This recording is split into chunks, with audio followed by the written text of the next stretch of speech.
The smell hit you first.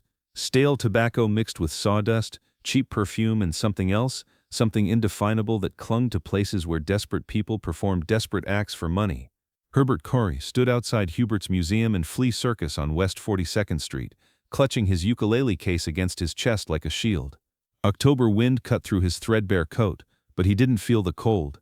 He felt something else entirely. Terror mixed with longing. This was rock bottom, but it was also possibility. What he didn't know was that in the next 3 hours, he would become the most talked-about performer in Times Square's most notorious freak show. And what he absolutely couldn't imagine was what the carnival owner would discover him doing after each show, something so strange, so impossible to categorize, that it would redefine what entertainment could be. Morris waited until the voices stopped and Herbert emerged from the dressing room, carrying his ukulele case and wearing that same serene expression he always had after his private hour. Herbert nodded politely to Morris as he passed. At 27, Herbert had been performing under various names for nearly a decade. Larry Love, Texarkana, Tex, Judas K. Foxglove. Each name change was supposed to bring luck, but luck remained elusive. He'd been thrown out of more clubs than he could count, booed off more stages than he cared to remember. But here among the sword swallowers and snake charmers, among the tattooed ladies and men who ate glass for quarters, maybe his strangeness wouldn't seem quite so strange. Maybe here, finally, he would belong. The marquee outside Hubert's promised live freaks and human oddities, educational and amazing. Through the smudged windows, Herbert could see the crowds gathering around the exhibits. Businessmen in gray suits loosening their ties, sailors on shore leave, teenagers sneaking away from their parents, all of them hungry for something they couldn't find in respectable society, all of them willing to pay to see what civilization tried to hide. Herbert pushed through the heavy door. Inside, the air was thick with cigarette smoke and human breath. Carnival music played from a scratched phonograph, competing with the murmur of voices and occasional gasps of amazement or disgust. To his left, a man in a soiled tuxedo was swallowing a sword while a small crowd watched in fascinated horror. To his right, a woman covered head to toe in tattoos sat behind a rope barrier, numbly answering questions about her ink. And straight ahead, a makeshift stage no bigger than a large table, where a thin man with no arms was playing guitar with his feet. "Help you stretch?" The voice belonged to a short, thick-set man in his 50s, cigar clamped between his teeth. This was Morris Heller, owner and operator of Hubert's museum. His eyes were the color of old pennies, calculating and tired. He'd seen every kind of human oddity imaginable, and his expression suggested that Herbert didn't particularly impress him.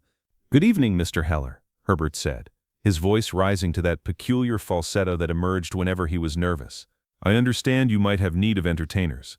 I play the ukulele and sing songs from the Great American Songbook, particularly fond of the masters from 1890 through 1930. Henry Burr, Al Jolson, Vernon Dalhart. I believe I could provide educational entertainment suitable for your distinguished establishment." Morris blinked. In 15 years of running freak shows, he'd never heard anyone describe Hubert's as a distinguished establishment.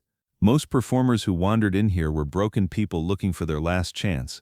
This kid, this strange, polite kid with his formal speech and his ridiculous falsetto, was something different. Morris wasn't sure what, but different. "You look normal," Morris said bluntly. "Normal don't draw crowds in here. People come to Hubert's to see what ain't normal. What makes you think you belong on this stage?" Herbert straightened to his full 6 feet 1 inch. "Perhaps, sir, normal is a matter of perspective. I've been told that my interpretations of vintage material are rather unique. I should be happy to audition for you if you have a moment." Morris gestured toward the small stage where the armless guitarist was finishing his set. "You got 5 minutes, but I'll tell you right now, if you're just another crooner, you're wasting both our time." Herbert opened his ukulele case with reverent care. The instrument inside was battered, its mother-of-pearl inlays chipped and yellowed with age. He'd bought it second-hand for $8 in 1952, and it had been his constant companion ever since. As he lifted it from the case, his fingers automatically found the familiar curves of its neck. This was home. This was safety. This was the only place in the world where he felt truly himself. The small crowd that had gathered around the stage fell silent as Herbert positioned the ukulele. Some were smirking, clearly expecting comedy. Others looked puzzled, unsure what to make of this tall, formal young man with his outdated mannerisms and his period costume. Herbert had dressed carefully for this audition in a 3-piece suit that belonged to another era, complete with a pocket watch chain and spats. He looked like he'd stepped out of a daguerreotype from 1895. Herbert closed his eyes, and when he opened them again, Something had shifted. The nervous young man was gone, replaced by something both ancient and timeless. His fingers began to move across the ukulele strings, picking out a delicate melody that seemed to drift from another century. Then he began to sing, "Tiptoe through the tulips by the window, that is where I'll be." But this wasn't the bouncing, cheerful version that most people knew. This was something haunted, something ethereal, as if Herbert were channeling the ghost of every performer who had ever stood on a stage and poured their heart out to strangers. His falsetto soared and dipped, finding notes that seemed to hang in the smoky air like perfume. The crowd stopped smirking. The room grew quiet except for the sound of Herbert's voice and the gentle plinking of ukulele strings. When he finished, the silence stretched for several seconds. Then, slowly, applause began. Not the polite applause of a proper theater, but the genuine appreciation of people who recognized something real when they heard it. Morris Heller removed his cigar and studied Herbert with new interest. "That was different," Morris said finally. "I'll give you that. How much you looking for?" "Whatever you think fair, sir. I'm not in this for money. I'm in this for the opportunity to share these beautiful songs with people who might appreciate them." Morris almost laughed. In 30 years of dealing with performers, he'd never met one who wasn't primarily motivated by money. This kid was either the most naive person alive or the most sophisticated con artist he'd ever encountered. Either way, he was interesting. 15 a night, 6 nights a week. You start Thursday. 3 sets between 9 and midnight. Think you can handle that? Herbert's face lit up like Christmas morning. "Oh yes, sir. Yes indeed. You won't regret this, Mr. Heller. I promise you that." What Morris Heller couldn't have predicted was how quickly Herbert would become the main attraction at Hubert's museum. Word spread through Times Square's underground network of performers, tourists, and nighttime wanderers. The freak show had found something new, not quite a freak, not quite traditional entertainment, but something that defied easy categorization. People began coming specifically to see the ukulele man, who sang old songs like he'd learned them from ghosts. By his second week, Herbert was drawing larger crowds than the snake charmer. By his third week, people were lining up outside Hubert's specifically for his sets. Morris had to raise the admission price twice to manage the demand. Herbert, blissfully unaware of the business mechanics, simply focused on his music, treating each performance like a sacred ritual, each song like a prayer to forgotten gods of American entertainment. But Morris began to notice something strange. After each performance, Herbert would disappear immediately to the small dressing room behind the stage, really just a storage closet with a broken mirror and a single bare bulb. He would stay there for exactly 1 hour before emerging, looking somehow both exhausted and energized. Morris had assumed Herbert was simply decompressing, maybe changing clothes or practicing for the next set. Performers had their rituals, their superstitions. Morris had learned not to ask too many questions, until the night he heard the voices. It was a Thursday in November, nearly midnight, and Herbert had just finished his final set of the evening. The crowd was dispersing, counting their change and heading back into the neon wilderness of Times Square. Morris was counting the night's receipts when he heard the multiple voices coming from Herbert's dressing room. At first he assumed Herbert had visitors, but as he listened more carefully, something seemed off about the conversation. The voices were too varied, too distinct. Men and women, young and old, speaking in accents and inflections that belonged to different eras entirely. Morris crept closer to the dressing room door. What he heard made his blood run cold. "That was lovely tonight, Herbert dear." The voice was definitely female, with a theatrical projection that suggested stage training. "Your interpretation of Alexander's ragtime band was particularly moving." "Thank you, Miss Lillian," Herbert responded in his normal speaking voice, not the falsetto he used on stage, but his regular conversational tone, warm and grateful. "I do try to honor Irving Berlin's original vision, though I'm never sure I capture the full essence of the period." Another voice joined in, this one male with a robust baritone. "Nonsense, my boy. You understand the music better than most who were there when it was written. Your Henry Burr interpretations are especially authentic." "I should know. I sang with Henry on several occasions." "Mr. Vernon, you're too kind," Herbert replied. "But I do worry sometimes that I'm not doing justice to the masters. These songs deserve to be heard the way they were meant to be heard." Morris pressed his ear closer to the door. The conversation continued, with Herbert apparently speaking to multiple people about various songs, musical interpretations, and historical details about performers from the early 1900s. But Morris could see under the door, and there was only one shadow moving around the small room. Herbert appeared to be alone. The owner of Hubert's museum had seen a lot of strange things in his time. He'd employed genuine psychics, apparent telepaths, people who claimed to speak with spirits. Some had been obvious frauds, a few had been convincing enough to make him wonder, but this was different. This wasn't a performance or a hustle. This was a young man having what sounded like intimate, detailed conversations with people who weren't there. "Good evening, Mr. Heller. Quite a responsive audience tonight. I do believe we're creating something special here." "Herbert," Morris said carefully. "Who were you talking to in there?" Herbert paused, his expression shifting to something almost embarrassed. Well, sir, it's rather difficult to explain. I have these conversations with the masters, the great performers of yesteryear. They offer guidance about my interpretations, suggestions for improvement. I know how it must sound." "You mean you imagine you're talking to dead singers?" "I prefer to think they're not entirely gone," Herbert said quietly. "Their voices, their spirits, they live on in the music. When I perform their songs, I try to channel something of what they were, what they brought to the world. Sometimes after a performance, when I'm still open, shall we say, I can hear them, feel them. They help me understand how to honor their legacy." Morris stared at Herbert for a long moment. This could be an elaborate delusion, a mental health issue that needed professional attention, but it could also be something else entirely. Morris had been in show business long enough to know that the line between genius and madness was often thinner than most people realized. And whatever was happening in that dressing room, it was working. Herbert's performances had a quality that Morris couldn't explain, an authenticity that audiences could feel even if they couldn't articulate it.